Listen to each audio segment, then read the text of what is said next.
Hi everyone.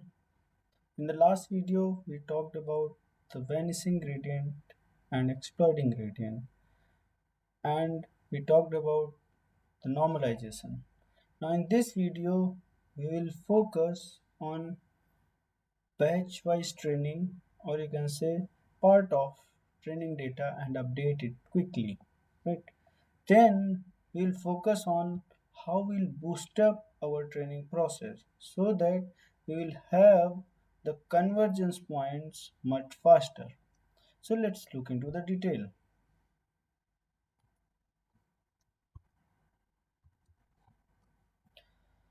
So what is this batch versus mini batch concept? So in order to make this understand, first let's go back and think about the training process and what is one epoch in the training process.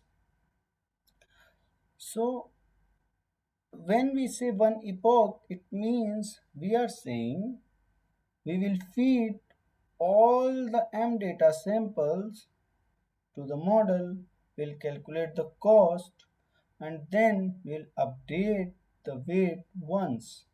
It means suppose we have 1 lakh images, then we'll pass through all the images, all 1 lakh images through the model, and we calculate the cost for that. And based on that cost, or you can say loss, we will update the weights.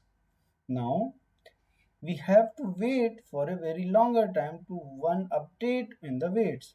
So in order to make this faster, what we are doing, we are using the mini batch concept. Now we are saying we will take, instead of 1 million, we will take 1000 of the 1000 images in one batch, or you can say in one mini batch. Then what will happen, then once your 1000 images, let's say 1000 images will pass through the model, and will calculate the cost for that 1000 images, and based on this cost your weight will update. So now previously, when we do not have mini batch, for 1 lakh images we will have only one update, right? But now with the mini batch concept, for 1 lakh update, for 1 lakh images, we will have 100 times update into the weights. When we say more updates, means we are able to update our weight much faster and will reach to the convergence point with a higher speed. So then some can say, then let's make our weight update in every image. Then for 1 lakh, we'll have 1 lakh update. No, this will not help us to generalize the solution, because we have to look into the solution generalization as well. If we'll take, or if we'll modify the weight for each image, then your weights change will be very fluctuating, and in that way you will not able to get the correct weight, or you will not able to converge. So that's why we are going with the mini batch concept. Now there is another very important concept, that is exponentially weighted average. Now what we are doing, suppose these are the losses that we have. Now instead of taking these losses or these gradients, we are taking the exponential average of this loss. So this is heavily used in the weather forecast. What it means the current temperature is depend upon the current weather along with the previous day's weather as well. So it means what is the temperature today, that temperature is not only depend upon the current situation, it also depend upon the previous day situation, how was previously, right? So from that concept we are trying to upgrade our gradient. So now let's understand how it works. So if you have multiple examples, then your, if you look into the V100, then the impact of 100th theta point, or you can say gradient value, in case of weight update will 0.1%, but we have 0.9% of the previous values as well. Similarly, once you say V99, then we have 98%, 90% V98 impact, and theta 99 have 1% impact, or you say 10% impact.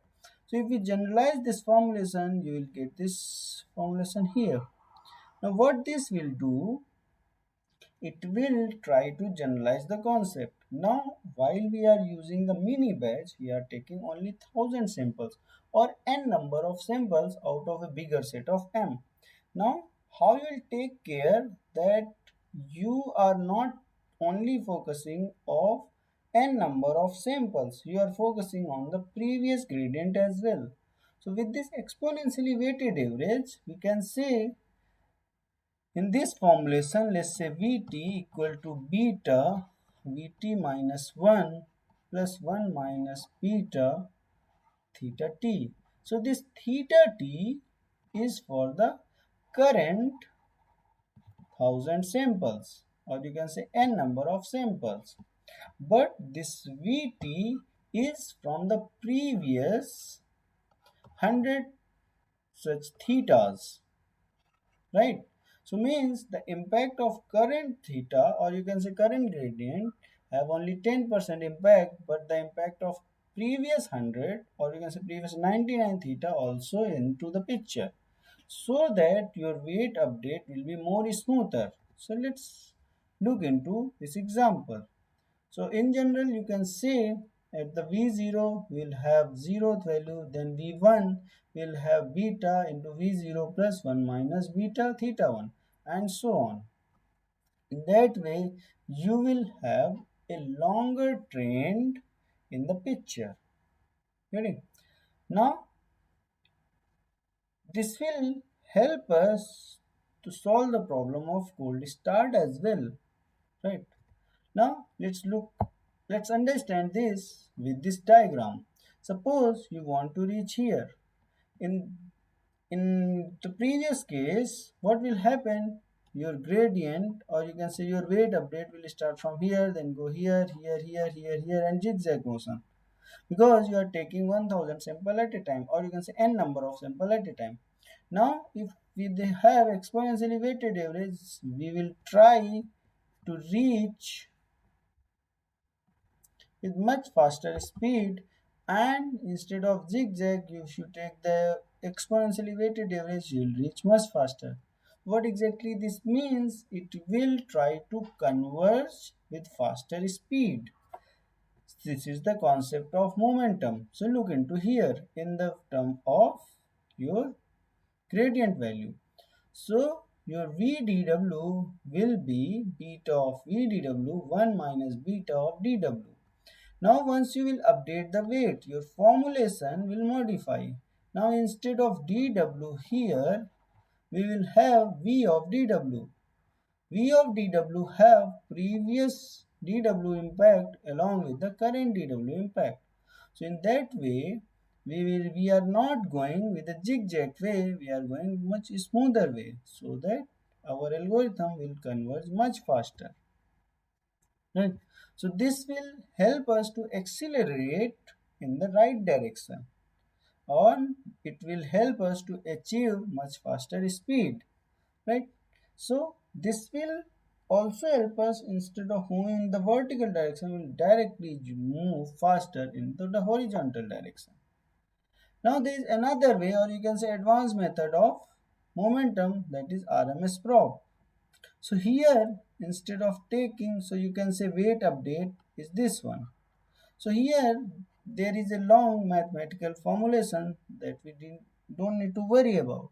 Once we do the implementation, once you will pass the um, method, optimizer method is RMSprop, your formulation, or you can say library, will automatically take care. To just make you a glimpse of that, it is look like this. So you have SDW equal to beta 2 SDW 1 minus beta 2 dW square, right? So in that way, you will calculate the SDW, and based on that SDW, we will calculate the weight update. So this will be the formulation for that. Similarly, we have Adam optimizer. which have more complex formulation, but this is the best optimizer technique in current scenario, which is giving the most powerful momentum, or you can say most faster convergence into the particular training. Now the good point here, the beta 1 and beta 2 and epsilon value is very, or you can say it is already decided, right, based on the various experiments. So if you keep these zero point 0.9, 0.999 and epsilon is 10 to the power minus 8, then your algorithm will converge much faster. You do not need to worry about this. Now if you want to utilize it, just while you make the program, we'll just call optimizer equal to the ADAM optimizer, and with that you will get much faster convergence. So while we will do the experimentation, the practical example, we will see that how we'll change the optimizer, and we will see the impact of optimizer as well. So what this ADAM is just combination of momentum and the RMSprop, right? And it proves across multiple neural architecture, it improving the learning speed. And the good point, you do not require very high tuning of these hyperparameters as well, right? This is itself is a good representation. Another good point, it can handle sparse gradients and noisy problems as well. So that's the beauty of optimizers. And we have these three popular optimizer. One is momentum, another is RMSprop, and one is ADAM. So we'll see the impact of these optimizer in the experiments as well. Okay, so that's it for the optimizer. So we'll catch you in the next lecture or next video.